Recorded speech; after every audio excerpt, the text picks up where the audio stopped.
हर घर में ईश वचन, सत्य वचन, जीवन वचन। हर घर में ईश वचन, हर घर में ईश वचन। प्रभु आप लोगों के साथ हो और आपकी आत्मा के साथ। संत मत्ती के अनुसार पवित्र सुसमाचार। हे प्रभु तेरी महिमा हो। अध्याय 22 पद संख्याएं 34 से लेकर 40 तक। जब फरीसियों ने यह सुना कि ईसा ने सदुकियों का मुंह बंद कर दिया तो वे इकट्ठे हो गए, और उनमें से एक शास्त्री ने ईसा की परीक्षा लेने के लिए उनसे पूछा, गुरुवर, संहिता में सबसे बड़ी आज्ञा कौन सी है?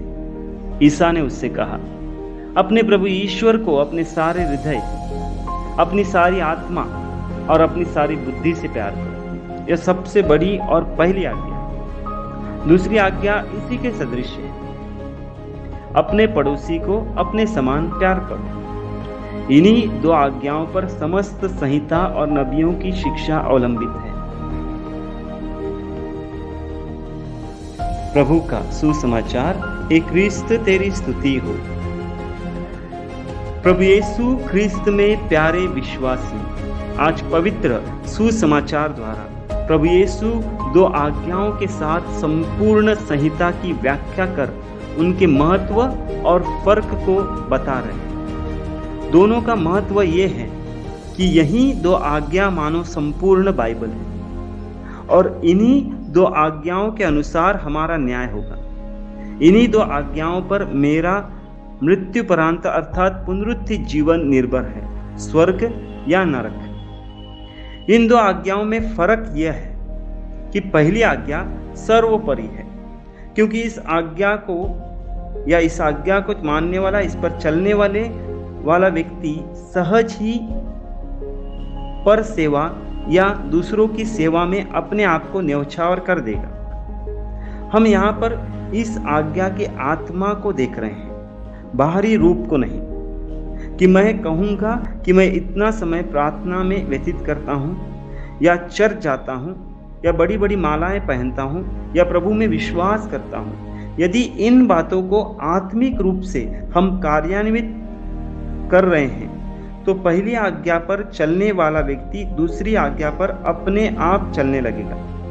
अब यदि मैं पहली आज्ञा की जगह दूसरी आज्ञा को पहला स्थान देता हूँ तो वहाँ पर मैं आसानी से स्वयं की महिमा या नास्तिकवाद की ओर झुक जाता हूँ। मैं अपने आप से उस स्थान को हथियाने लगता हूँ जो सिर्फ मेरे सृष्टिकर्ता के लिए है।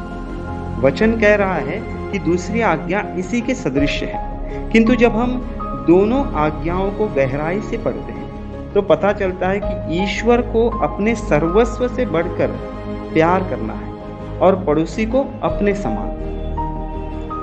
जहाँ सर्वस्व का सवाल आता है, या जहाँ सर्वस्व अर्थात उसके आगे और कुछ नहीं।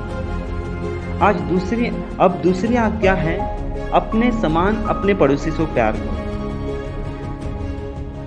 यहाँ पर यह बात है कि मैं चाहूँगा कि कोई मुझे गाली न मारे, तो मुझे भी दूसरों को गाली नहीं मारनी चाहिए। कोई मुझे ऊंच नीच की भावना से न देखे, तो मुझे भी वही करना होगा। जब मैं दर्द में हूँ तो मुझे लगेगा कोई मुझे सांत्वना दे।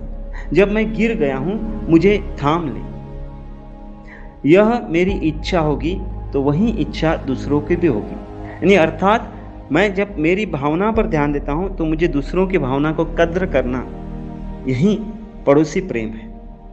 अब यदि मुझे इन दो आज्ञाओं पर तर्क करना है, जैसे हम शुरुआत में ही वचन में पढ़ते हैं कि शास्त्री प्रभु यीशु की परीक्षा करने आए। यदि मुझे इन दोनों आज्ञाओं को तर्क वितर्क द्वारा या वाद विवाद द्वारा अलग तरीके से बताने की इच्छा है तो कई तर्क और वाद विवाद निकाल सकता हूँ, क्योंकि कई प्रकार का पाखंड ढोंग आज भी ईश्वर के नाम पर होता है। किंतु शुरुआत में ही मैंने इस बात को स्पष्ट किया कि हम आत्मा में इन बातों पर देखेंगे। जो आत्मा में ईश्वर से एक हो गया है वह जरूर प्रभु यीशु के मनोभाव को अपने जीवन द्वारा प्रकट करेगा और वह अपने जीवन में अपने प्रभु ईश्वर को अपने सारे हृदय से, अपनी सारी आत्मा से और अपनी सारी बुद्धि से प्यार करेगा। यानी सर्वोत्तम और सर्वप्रथम दान अपने ईश्वर को देगा और दूसरी आज्ञा के अनुसार वह अपने पड़ोसी को अपने समान प्यार करेगा। हम प्रार्थना करें। हे पिता, तेरे पुत्र ने दी हुई इन 2 आज्ञाओं को आत्मिक रूप से चलने के लिए मुझे कृपा प्रदान कर। आमीन।